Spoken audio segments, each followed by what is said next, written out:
Hello, good evening all and once again आप सभी का स्वागत है, वेलकम है on my YouTube channel Bajirao classes. आज हम जैसे कि आप देख रहे हैं बोर्ड के ऊपर आर्टिकल्स के बारे में पढ़ने वाले हैं। आर्टिकल्स वैसे संख्या में हमारे पास 3 होते हैं, ए, एन एंड द। ये 3 आर्टिकल हैं।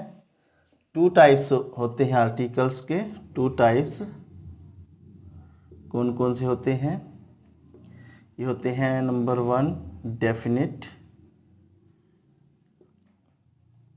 Number 2 indefinite. डेफिनिट होता है the, indefinite a and an. ये डेफिनेट क्यों होता है? क्योंकि किसी व्यक्ति विशेष या किसी नाउन को ये फिक्स करता है, निश्चित करता है, निश्चित नाउन और उसके साथ यूज होता है। और ये किसी निश्चित नाउन के साथ यूज नहीं होते हैं, किसी भी चीज़ को फिक्स नहीं करते हैं, इसीलिए किसी सिंगुलर नाउन के साथ ये यूज होते हैं और कोई किसी भी निश्चित नाउन के साथ यूज नहीं होते हैं। सिंगुलर कोई चीज़ है उसके साथ यूज होते हैं। सबसे पहले हम डिस्कस करेंगे डेफिनेट जो आर्टिकल है यानी कि द, उसके यूज हम कहाँ करेंगे? द उसके यूज हम करेंगे चाहे तो कोई स्पेसिफिक चीज़ है, जैसे कोई माउंटेन्स हैं और होली रिवर्स हैं, कोई जैसे कि कोई कम्युनिटी है या कोई रेस है, जैसे द फ्रेंच, द इंडियन, इस तरीके से। या सुपरलेटिव डिग्री भी होता है, सुपरलेटिव डिग्री ऑफ एडजेक्टिव, इसके साथ भी हम यूज करते हैं। माउंटेन के साथ यूज करते हैं। माउंटेन्स का अगर नाम है रिवर्स, रेस मतलब कि कम्युनिटी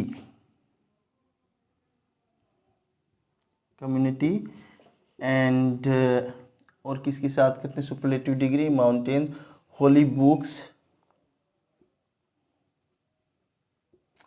लैंग्वेज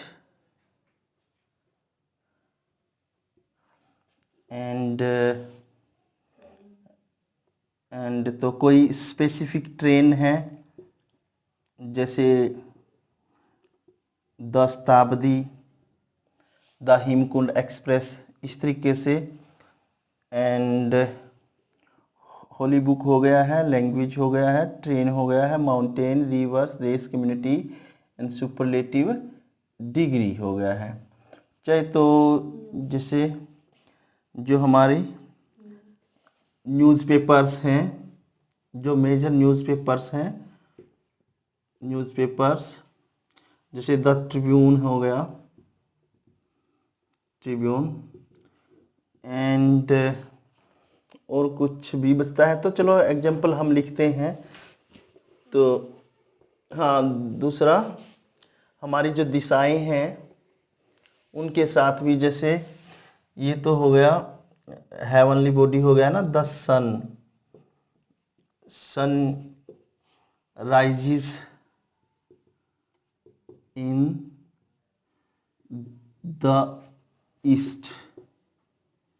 अब यहाँ पर द ईस्ट दिशा जो ये है, इसके साथ हमने द का यूज किया है, लेकिन कब करना है दिशा के साथ द का यूज? जब इससे पहले कोई प्रीपोजिशन यूज किया हो। प्रीपोजिशन अगर आपने यूज किया है तो आप द का यूज करेंगे। अगर तो प्रीपोजिशन यूज नहीं किया है, जैसे हम सीधा बोलेंगे east, west, north, south, the south नहीं। अगर तो ऐसे सेंटेंस अगर लिखते हैं he goes to the south, अब यहाँ प्रीपोजिशन लगा है तो द लगाया है। ही अगर तो प्रीपोजिशन नहीं लगा है, सीधा हम ईस्ट या वेस्ट कोई भी यूज़ करते हैं किसी सेंटेंस में या बोलते हैं तो दा का यूज़ नहीं करते हैं। जैसे द हिमालय, ये क्या है, माउंटेन है, इसके साथ ये यूज़ करेंगे। द गीता, ये होली बुक है, इसके साथ ये यूज़ करेंगे। कोई मोनूमेंट है या कोई भी बिल्डिंग ऐसी है जो राष्ट्रीय महत्व की है, जैसे द ताज महल, इसके साथ भी हम द का यूज़ करेंगे। एंड और क्या, द रेड फोर्ट, अगर लाल किला है, ये भी तो ऐतिहासिक बिल्डिंग है, इसके साथ भी हम द का यूज़ करेंगे। द गंगा, ये होली रिवर है, इसके साथ भी हम द का यूज़ करेंगे। जैसे Garima is the most intelligent girl, क्या है ये, मोस्ट क्या है, सुपरलेटिव डिग्री है, तो हमने द का यूज़ किया है। अगर तो ये लिखेंगे, मोस्ट नहीं लगाएंगे, गरिमा इज इंटेलिजेंट गर्ल और एन इंटेलिजेंट गर्ल, ये हम कर सकते हैं। अगर तो मोस्ट नहीं है, अगर सिंपल जो है ये एडजेक्टिव लगाया गया है, तो आपने क्या करना है, सिर्फ आपने क्या करना है, एन का यूज करना है या किसी भी आर्टिकल का यूज नहीं करना है। अगर तो सुपर डिग्री है, जैसे वीरेन इज क्लेवरेस्ट बॉय, सबसे क्लेवर है, तो क्या करेंगे हम, सुपरलेटिव डिग्री है, इज द लगाएंगे यहाँ पर सीधा। अगर तो क्लेवर है, ओनली क्लेवर है, इज ए क्लेवर बॉय, ऐसे यूज किया जाएगा।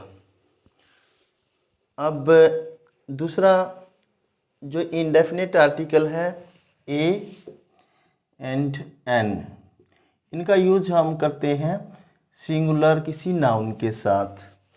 सिंगुलर नाउन के साथ अलग अलग यूज करते हैं। ए का यूज हम जब करते हैं जब किसी भी नाउन से, सिंगुलर नाउन से जो कॉन्सोनेंट से शुरू होता है और उसकी जो साउंड है, जो प्रोनाउंसिएशन से जो आवाज़ आती है बोलने से, उसकी कॉन्सोनेंट की ही आती है। यहाँ पर हमने ये भी जानना जरूरी है, वावल्स और कॉन्सोनेंट। वावल्स संख्या में 5 होते हैं, ए, ई, आई, ओ एंड यू। ओके, आपने सिर्फ इतना सा जान लेना है, आपने लेटर के पीछे नहीं जाना है। लेटर मतलब कि जो पहला लेटर लिखा हुआ है कि वो कॉन्सोनेंट है या वावल है, ये चीज़ नहीं है, बल्कि जो उसकी साउंड, जो ध्वनि जो आ रही है बोलने से, उसके पीछे जाना है। और उसके बाद आपने जैसी, अगर तो वावल की साउंड आती है तो आपने यूज करना है एन, अगर तो कॉन्सोनेंट की साउंड आती है तो आपने यूज करना है ए। जैसे कैसे, जैसे मैं आपको बताता हूँ, he is a BA, BA है ये, यहाँ पर बी है, बै की आवाज आ रही है तो ए लगाया है। अगर उसी तरीके से अगर हम बोलें कि he is Khalistan M A, अब ये देखने में तो एम है, कॉन्सोनेंट है, लेकिन आवाज जब हम इसको बोलते हैं एम ए की आवाज आती है, इसलिए यहाँ पर एन आर्टिकल का यूज किया जाएगा। सो मैं आपको कहता हूं कि आपने लेटर के पीछे नहीं जाना है, आपने किसके पीछे सोचना है कि साउंड कौन सी आ रही है। अब आपको मैं थोड़े और एग्जांपल देखना, जैसे he is the member of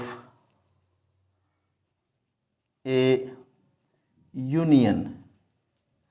अब आप कहोगे यू जो है वावल है, हमने वावल लिखा था, यू क्या है, वावल है, तो यहाँ पर अगर साधारणतया देखें, अगर ऐसे चीज़ें हमने पढ़ी हैं कि अगर तो वावल से शुरू हो रहा है कोई वर्ड तो आपने एन लगाना है आर्टिकल, और अगर तो कॉन्सोनेंट से शुरू हो रहा है तो आपने ए लगाना है। तो उस तरीके से तो यहाँ पर हमने एन लगाना चाहिए था, लेकिन हमने यहाँ पर यूज किया है ए, बिकॉज हमने इसकी साउंड देखी है, इसकी ध्वनि देखी है। जब हम बोलते हैं यूनियन को तो ध्वनि आती है य की, न कि ऊ की। अगर ऊ की ध्वनि आएगी तो आपने क्या लगाना है, एन लगाना है।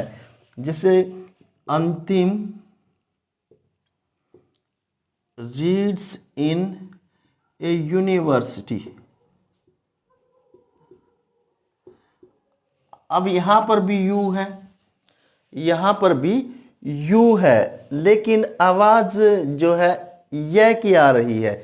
वैसे वावल है देखने में, लेकिन आवाज जब ध्वनि हम सुनते हैं तो यह की आती है, इसलिए हमने ए लगाया है। और भी एग्जाम्पल हमारे पास है, जैसे यूरोपियन हो गया, यूरोपियन हो गया, ये वर्ड है यूरोपियन। यहाँ पर तो दो दो वावल लगे हुए हैं, लेकिन आवाज जो निकलती है तो यह की ध्वनि यहाँ पर आती है, इसलिए ए यूरोपियन हम यहाँ पर लिखेंगे, न कि यूरोपियन नहीं है। यूरोपियन है, यह की साउंड आ रही है तो ए लगाया जाएगा, एन नहीं लगाया जाएगा। और जैसे एम ए है, ये एम है कॉन्सोनेंट, तो यहाँ पर एन आर्टिकल लगेगा। जैसे एम बी बी एस है, M B B S A की आवाज आ रही है तो आपने यहाँ पर भी एन लगाना पड़ेगा। और दूसरा मैं बताता हूँ, जैसे he is Khalistan one eyed man. अब यहाँ पर ओ क्या है, ये वावल है, लेकिन आप साउंड देखेंगे, वावल नहीं देखेंगे। साउंड किसकी आ रही है, वन, वह की साउंड आ रही है, तो यहाँ पर क्या है, आप ए लगाएंगे, ए वन आइड मैन। ओके, समझ में आया है? ए और एन के बारे में समझ में आ गया ना। अगर तो वावल की साउंड है, आपने लेटर के पीछे नहीं जाना है। वावल की साउंड अगर आती है तो ही आपने एन का यूज करना है, अदरवाइज तो ए का यूज होएगा सिंगुलर नाउन के साथ। ओके, अब आर्टिकल का जो टॉपिक है, ये चीज़ें सारी क्लियर है। दा आप लगाओगे किसी डेफिनेट चीज़ के साथ जहाँ पर निश्चितता होती है, और आप जो है एन लगाएंगे जहाँ पर साउंड वावल की आती है, ए लगाएंगे जहाँ पर साउंड कॉन्सोनेंट की आती है। और मैं समझता हूँ कि इतना हैवी टॉपिक नहीं है। अगर तो आप थोड़े से ध्यान से जो बातें आपको बताई गई हैं, साउंड देखो इनडेफिनिट में, और जो है डेफिनेट में आप देखो निश्चित रूप से उनके साथ जो है कोई चीज़ फिक्स कर रहा है तो आप लगाओगे द। और एग्ज़ाम टाइम है बच्चे, एक बार फिर से मैं आपको कहता हूँ, आप अच्छे से तैयारियाँ कीजिए, लगातार आप पढ़ते रहिए, कंटिन्यूस अगर आप पढ़ेंगे तभी आप रिजल्ट अच्छा दे पाएंगे। और ग्रामर की जहाँ तक बात है, आप प्रैक्टिस कीजिए, प्रैक्टिस ही आपको ये चीज़ें सिखाती हैं। ज़्यादा से ज़्यादा प्रैक्टिस कीजिए, ज़्यादा से ज़्यादा अगर आप टाइम देंगे ग्रामर के ऊपर तो आपकी पकड़ अच्छी होगी। कैलकुलेटिंग वर्क है, आप करते रहिए। और आपके अपने चैनल बाजीराव क्लासेज को आप सब्सक्राइब करिए और शेयर कीजिए, ताकि ज़्यादा से ज़्यादा लोगों तक ये वीडियो पहुंच सके और वो देखें और उनको भी थोड़ा सा लाभ उनका मिल सके। थैंक यू, जय हिंद।